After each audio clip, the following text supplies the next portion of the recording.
Good day, everyone, and happy Juneteenth. I am Olu Ashako, your leader for 30-Minute Theology. I ask that you will please like, subscribe, and share as it helps with getting the word out and sharing the good news of God. Today, we'll be talking about the first king in Israel. Now, when I say who's the first king in Israel, many people would think that Saul was the first king in Israel. He was the first king of Israel, the first one that God uh, selected and ordained to be king, but he wasn't the first king in Israel. So you may think, okay, well, maybe you're talking about Jeroboam then, because Jeroboam ruled over the 10 tribes of Israel, and he was selected by God to do that. That's true, but there's another king that came before him. You say, okay, well, you're talking about Ishbosheth. Now, if you thought about it being Ishbosheth, you really were digging deep on that one, and you know your word. Ishbosheth was a son of Saul, and he reigned for 2 years after Saul died, while David was reigning over Judah. But that's not who we're talking about either. The first king in Israel was Abimelech. And who was Abimelech? Well, we talked about him a little bit in our last 30-minute theology when we dealt with Gideon, but we're going to discuss him a bit more going forward. But speaking of Gideon and the last 30-minute theology, let's do a little bit of a rewind to set the stage for what we're dealing with today. So after Gideon defeated the Midianites, Israel said, hey, look, we want you to be our king. And he was like, no, I'm not going to be your king. And they said, look, we want a dynasty. We want you to be the king. We want your son to be the king. We want your grandson to be the king. We want you as our leader. Again, Gideon said, no, that's not for me to do. I'm not the king. Jehovah is our king. Yahweh is our king. Let's look to him as king. But after they was like, well, you know what? Since you all want to honor me, hey, give me a little bit of the gifts and things that you all were able to get, the spoils of war that you all were able to take when we defeated the Midianites. And all of the men who went with him said no problem at all. They all gave one gold earring because they were Ishmaelite men, and they all wore gold earrings. So they gave him one gold earring at 43 pounds of gold, and he took that and created an ephod out of it. Unfortunately, he and Israel began to worship that ephod and made an idol out of it. And it's a great example of how we can take something that's intended to be godly and pervert it and make an idol out of it. We often go to idol worship out of fear of missing out on something good, or fear that something bad is going to happen to us. We worship idols for power and prosperity. And this is what the Israelites wound up doing. I'm not sure why Gideon created the ephod. It's not like the one that God commissioned wasn't still with the Israelites. Whatever his reasons were,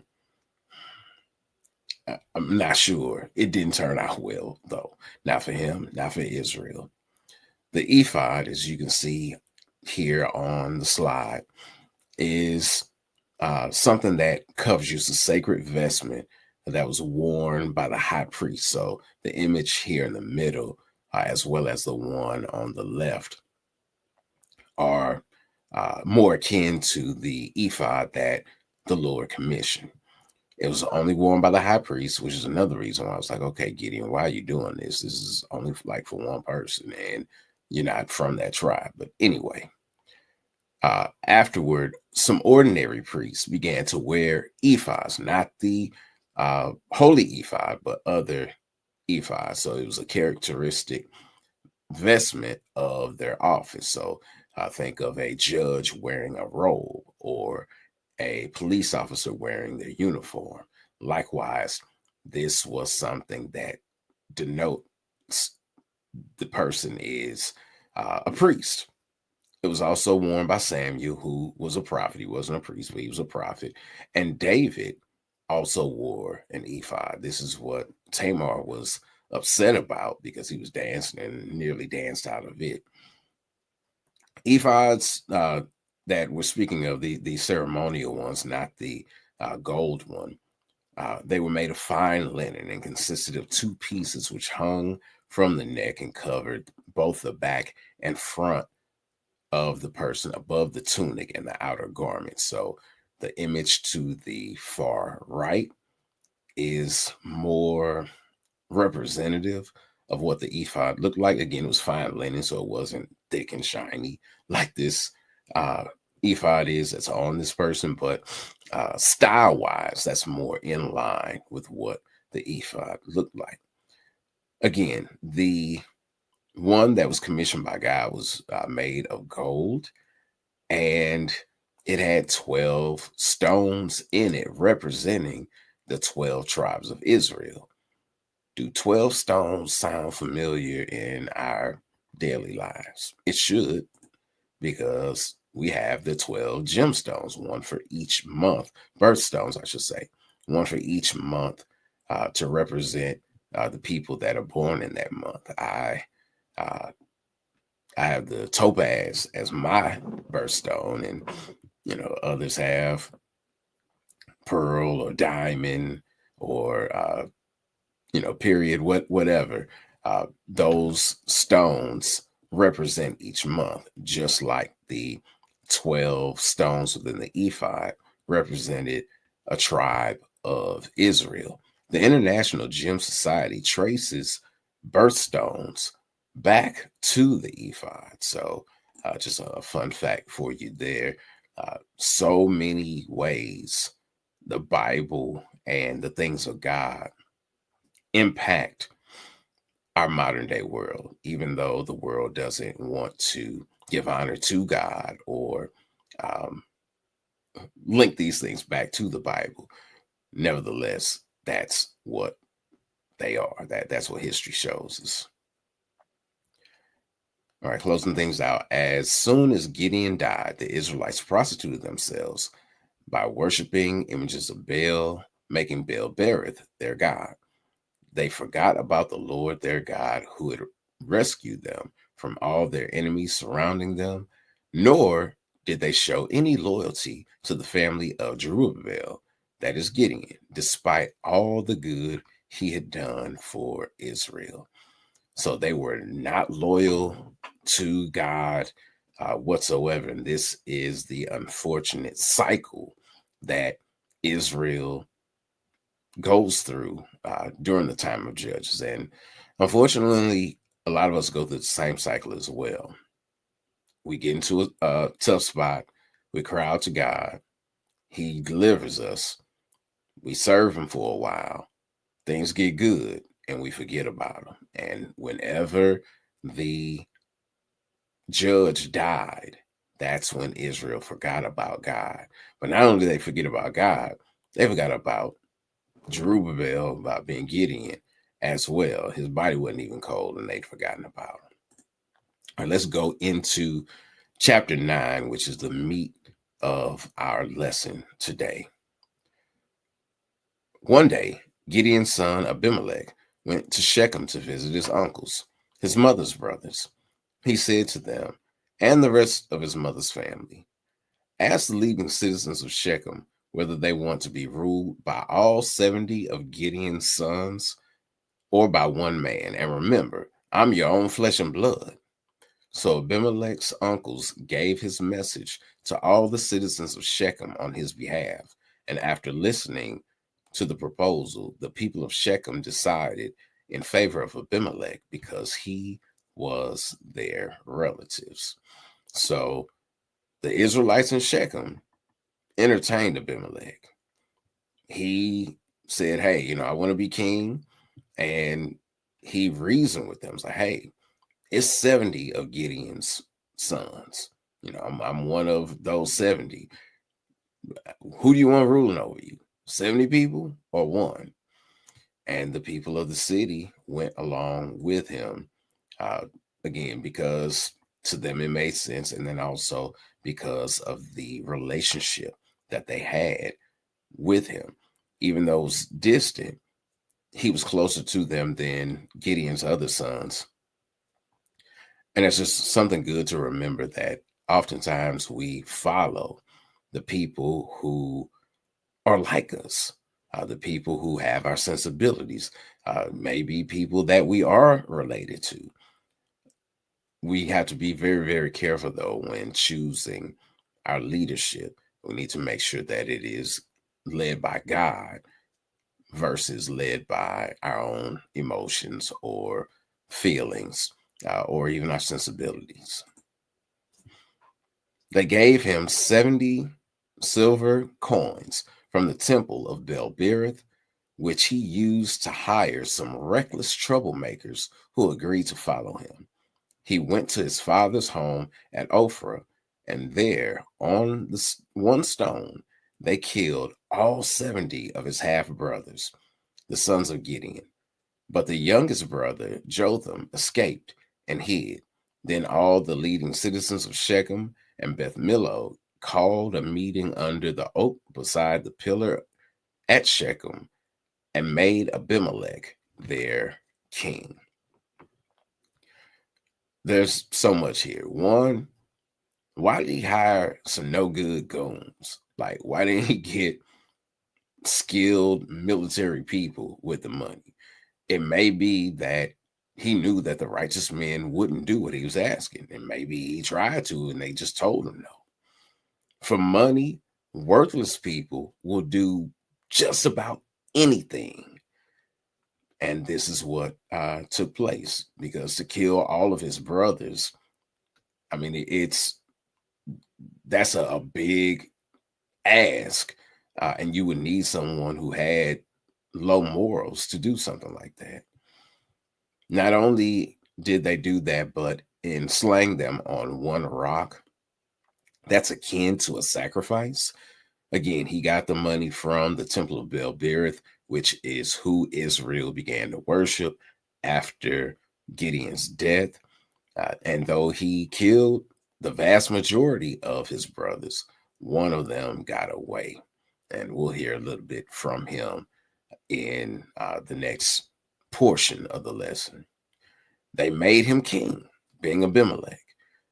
They rejected God's rule as being king and the instruction of Gideon. Gideon was like, I'm not going to be a king. My sons won't be a king, nor will my grandsons. And here it is, one of Gideon's sons is king.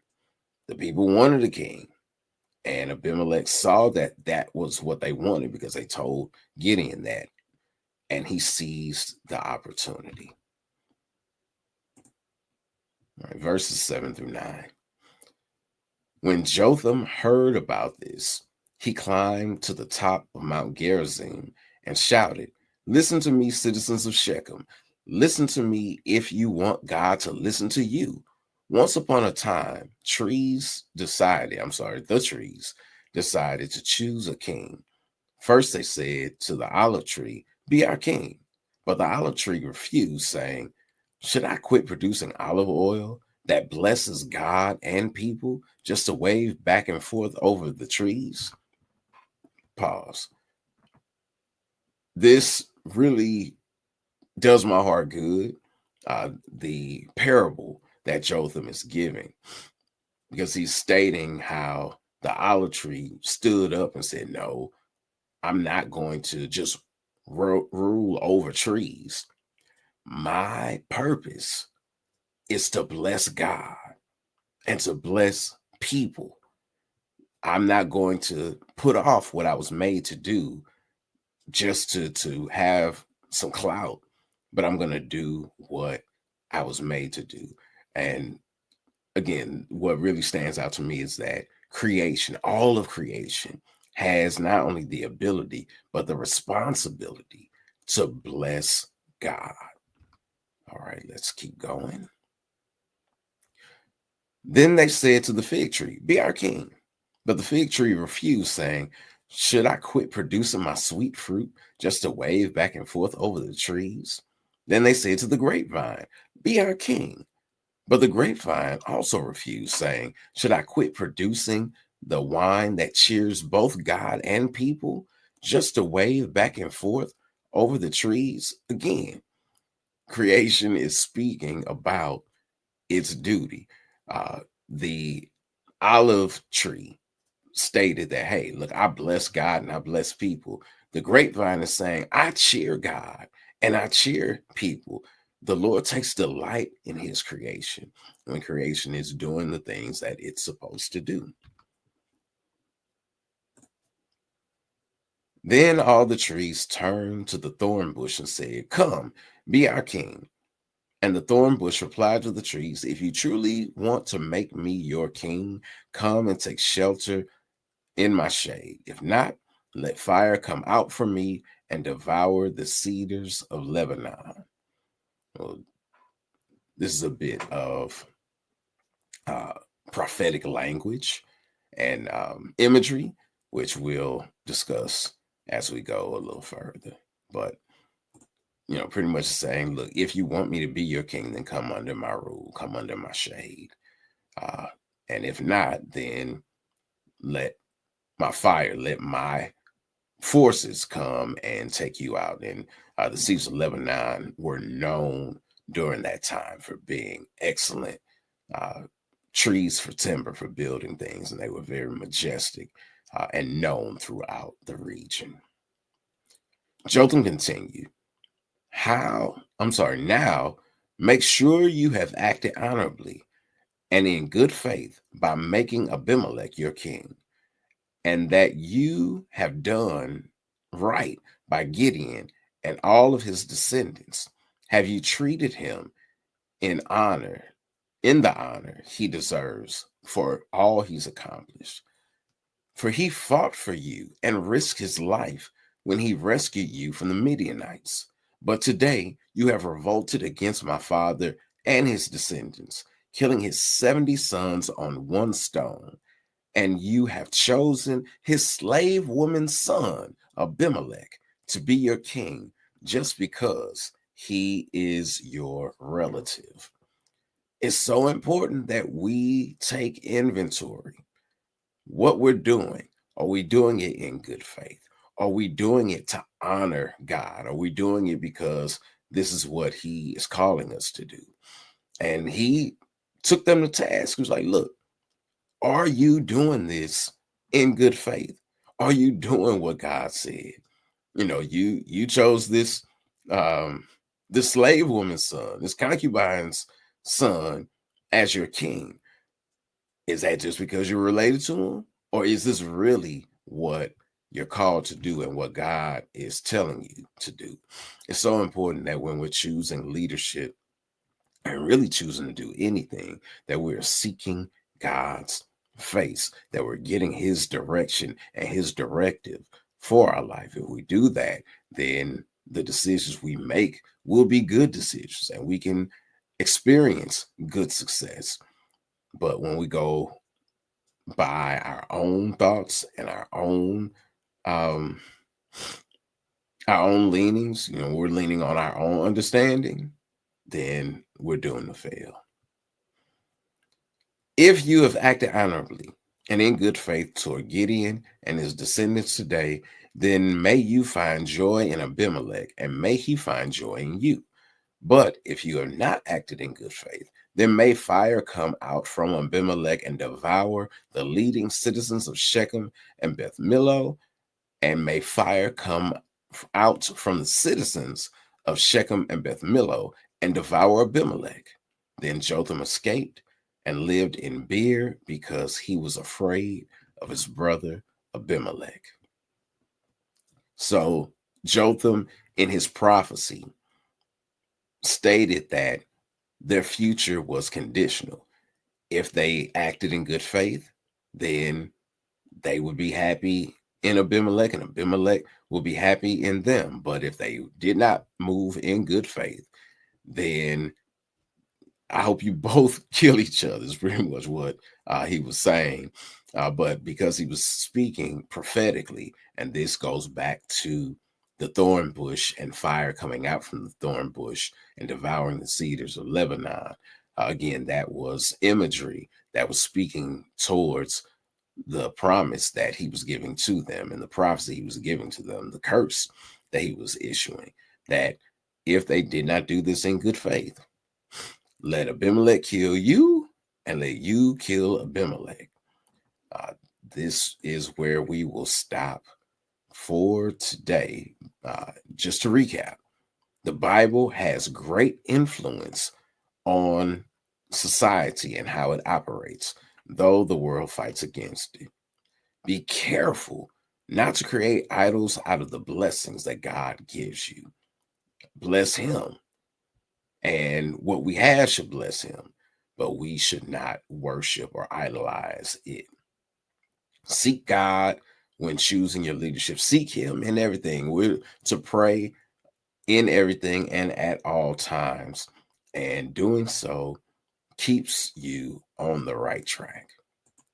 Next week, we'll discuss the big payback that came to the citizens of Shechem and Abimelech because of the things that they did to Gideon's sons. Until then, God bless and keep it together.